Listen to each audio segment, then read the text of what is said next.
Oi, obrigado por fazer esse curso evangelístico oferecido pela Escola da Bíblia. Eu sou Bill Nascimento, um dos professores da Escola da Bíblia. Nesta primeira aula, eu gostaria de começar falando de um assunto que é tão comum. Deus existe. Deus realmente existe.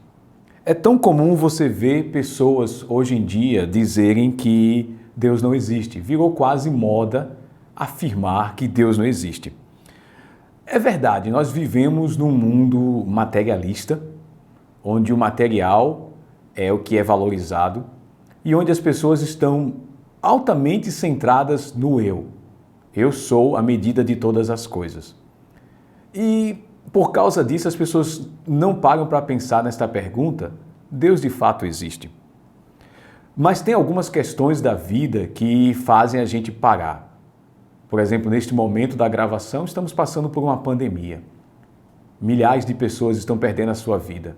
A morte é uma dessas questões da metafísica que faz a gente pensar: existe alguma coisa além da morte?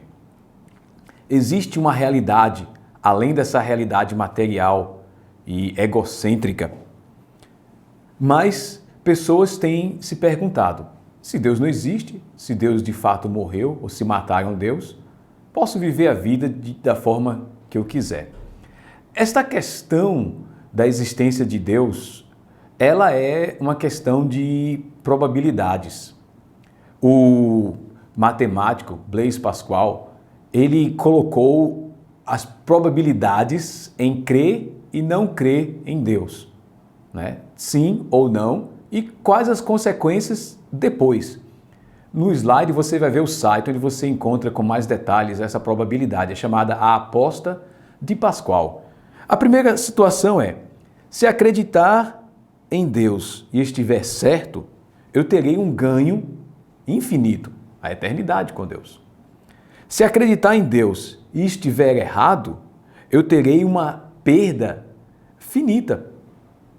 Terceira possibilidade: se não acreditar em Deus e eu estiver certo, eu terei um ganho finito, apenas esta vida. Mas, se eu não acreditar em Deus e estiver errado, eu terei uma perda infinita, a eternidade distante de Deus. Então, Pascal viu 4 probabilidades, não é? Estando eu certo ou errado, e os ganhos sendo finitos ou infinitos. Pare para pensar: existe Deus? O que vem depois da morte? E como eu vou responder a esta questão? Bem, a pergunta parece que a situação que Pascal cria, parece que ela cria um impasse. Tem como resolver esse impasse? Tem como desempatar esta questão? Tem algum argumento que me force em uma direção ou noutra? No site que você vai ver mais à frente, tem várias opções, né? Mais de 20 argumentos criados pelo teólogo Peter Kraft a favor da existência de Deus. Eu gostaria de oferecer 2 dos argumentos pessoais que eu entendo serem os mais convincentes para mim. Primeiro argumento: você para num prédio, num edifício, numa casa bonita, bem projetada, você não para duvidar que aquela casa, aquele edifício, aquele prédio que está na sua frente não tem um projetista, não tem um arquiteto ou um engenheiro. Você com certeza presume que existe alguém que fez aquela obra que está diante de você, não é? Você não sabe quem é a pessoa, mas está implícito, por estar na sua frente, de que existe um projetista. Tem um versículo do livro de Hebreus, não é, que diz exatamente isso. Pois toda casa é construída por alguém, mas Deus é o edificador de tudo. Quando nós olhamos o mundo ao nosso redor, a natureza, o cosmos, é a mesma pressuposição. Tem que haver um Criador. Tem que haver uma mente inteligente, extremamente inteligente, que arquitetou todas essas coisas. Toda casa é construída por alguém, mas Deus é o construtor de tudo. É interessante que a Bíblia nos incentiva a fazer esta observação. Os céus declaram a glória de Deus, o firmamento proclama as obras das suas mãos. Quando você olha para os céus, você olha para as estrelas, as nuvens, o sol e a lua, eles estão declarando, estão proclamando que existe um Deus e que aquilo ali é obra das suas mãos. Então a criação ao nosso redor é como uma casa na nossa frente. Tem que ter um projetista. A pressuposição é a mesma. Alguém com inteligência projetou aquela casa, aquele edifício ou a natureza ao nosso redor. Ao longo desse curso, Uma Nova Vida, nós vamos estar usando o livro de Romanos. E o livro de Romanos é uma exposição detalhada do Evangelho, onde ele responde a várias perguntas cruciais. Nessa pergunta, Deus existe? É interessante que Paulo toca neste assunto. E ele responde com um argumento que nós vimos na sessão anterior. Olha a criação. Paulo diz, pois o que de Deus se pode conhecer é manifesto entre eles, entre os homens, porque Deus lhes manifestou, pois desde a criação do mundo, os atributos invisíveis de Deus, seu eterno poder e a sua natureza divina têm sido vistos claramente, sendo compreendidos por meio das coisas criadas, de forma que tais homens são indesculpáveis. Paulo diz claramente que os atributos de Deus, o seu poder, a sua eternidade, pode ser vista nas coisas criadas. E essas coisas manifestam e nos ajudam a conhecer quem é este Deus.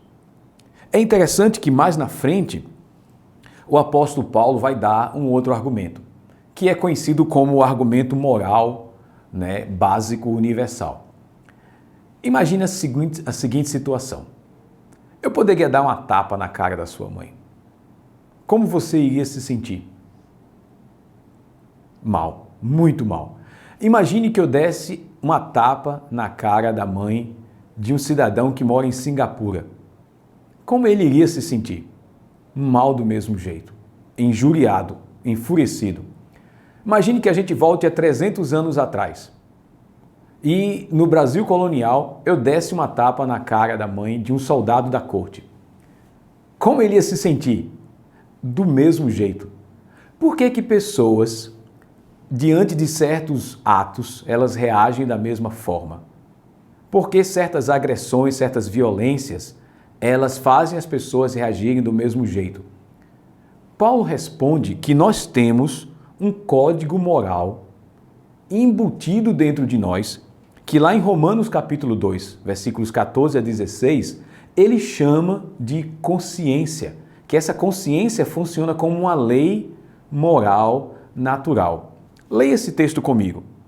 De fato, quando os gentios que não têm a lei praticam naturalmente o que ela ordena, tornam-se lei para si mesmos, embora não possuam a lei, pois mostram que as exigências da lei estão gravadas em seus corações.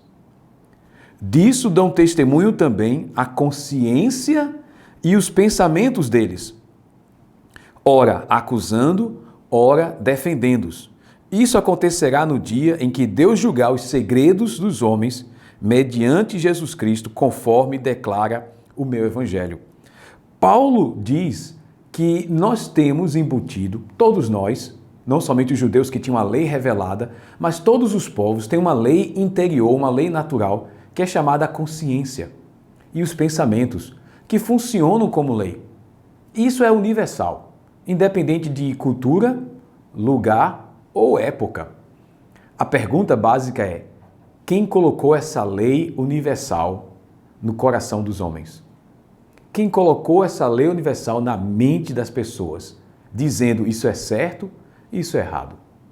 Um outro exemplo, torturar crianças. Independente da cultura, do grau econômico, vai ser errado em qualquer lugar. Em qualquer lugar.